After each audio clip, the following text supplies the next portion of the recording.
सोच जाता दिखाई देता है, बेनी के पक्ष में या बेनी के विरोध में?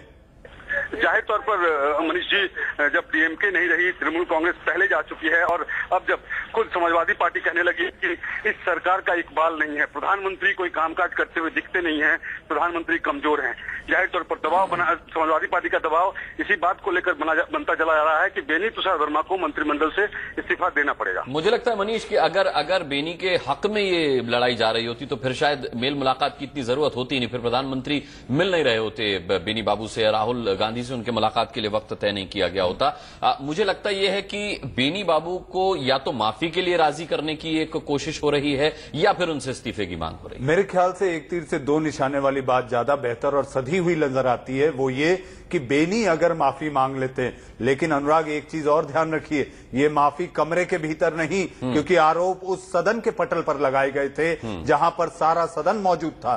तो सरकार और मुलायम अगर इस बात पर रजामंद होंगे तो वो ये चाहेंगे कि लोकसभा के सदन के पटल पर ही बेनी प्रसाद वर्मा माफी मांगे, तभी जाकर ये मसला शांत और ठंडा पड़ सकता है। वरना मुझे नहीं दिखता कि इसमें कोई बीच का रास्ता बेनी, सरकार और मुलायम के बीच निकल जाए, क्योंकि मुलायम ये भी तो कहते जा रहे हैं कि लगातार अगर आपकी पार्टी के मंत्री हैं, आपकी सरकार के मंत्री हैं, तो आप पर उनका अंकुश क्या है? वो कैसे निरंकुश होकर बयान देते हैं? आप क्यों नहीं उसे डिसोन करते? सरकार न ये भी कर रही है, वो भी कर रही है, तो इस पे सरकार की मंशा पर भी सवाल उठता है। अच्छा, इसमें क्या मनीष इस पॉइंट को भी हम माइनस कर सकते हैं कि माफी मांगने के लिए राजी किया जा रहा होगा, क्योंकि मुलायम सिंह यादव ने साहब का इस्तीफे से कम पर वो नहीं मानने वाले, माफी उन्हें मंजूर नहीं, माफी जैसे शब्द का इस्तेमाल उन्होंने नहीं किया।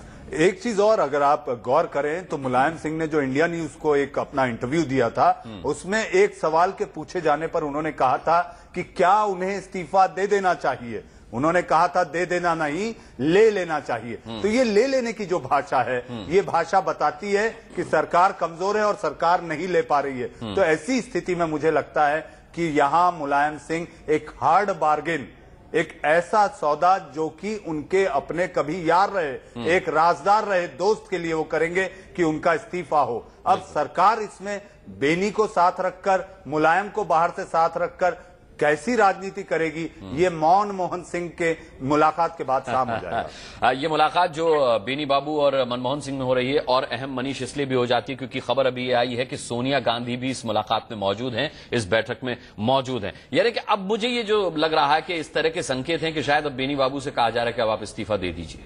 जी हाँ, इस्तीफा दे दीजिए या सदन के पटल पर माफी मांग लीजिए। अगर सदन के पटल पर माफी मांगी जाती है तो ये सरकार की जीत होगी, मुलायम की जीत होगी। और एक व्यक्ति के लिए, दो जिलों के लिए मुझे नहीं लगता जहां पर, और वो दो जिले भी इनके पूरे नहीं है, इनका अपना सुपुत्र चुनाव हार चुका है। ऐसी स्थिति में बेनी प्रसाद वर्मा की कोई ऐसी ताकतवर जमीन नहीं है जिसके तहत कांग्रेस को कोई लाभ होता दिखे, जिसके तहत कांग्रेस की लोकप्रियता बढ़े। ऐसी कोई स्थिति बेनी प्रसाद के जुड़े रहने से नहीं दिखती। लेकिन हाँ, एक वो जो कुर्मी तबका है, वो कुर्मी तबका कांग्रेस को ये लगता है कि शायद कांग्रेस के लिए लॉयल हो, कांग्रेस के लिए हमेशा खड़ा हो, तो बेनी प्रसाद का चेहरा सामने आता है। लेकिन एक ही बात है, अगर मुलायम से आप दूर हटते हैं तो आपकी स्थिति बिकट हो सकती है, आप संकट में आ सकते हैं। और ऐसी स्थिति में बेनी की आड़ में सरकार, मुझे लगता है, मुलायम को खोना नहीं चाहिए। यानी कांटों के झाड़ में फंसने से अच्छा है एक कांटा जो चुभा हुआ है उसे निकाल दिया जाए। बेनी प्रसाद के बयान पर बवाल मचा हुआ है, आप देख रहे हैं, लेकिन इस पूरे बवाल पर बेनी बाबू क्या सोचते हैं, आइए हम आपको सुनवाते हैं। समाजवादी पार्टी ने पलटी मारते हुए एक बार फिर से पुराना मसला उठा दिया है। अभी समाजवादी पार्टी ने ऐलान कर दिया है कि जब तक बेनी प्रसाद वर्मा का इस्तीफा नहीं होता है तब तक संसदीय कार्रवाई नहीं चलने देंगे। हमारे साथ हैं केंद्रीय मंत्री बेनी प्रसाद वर्मा। सर, मामला फिर से शुरू कर दिया समाजवादी पार्टी ने। नहीं, हम तो अपनी तरफ से नहीं शुरू करेंगे। हम अपनी तरफ से, जब ये मामला क्लोज हो गया तो अपनी तरफ से कोई ऐसी बात नहीं करेगी मामला फिर ओपन हो।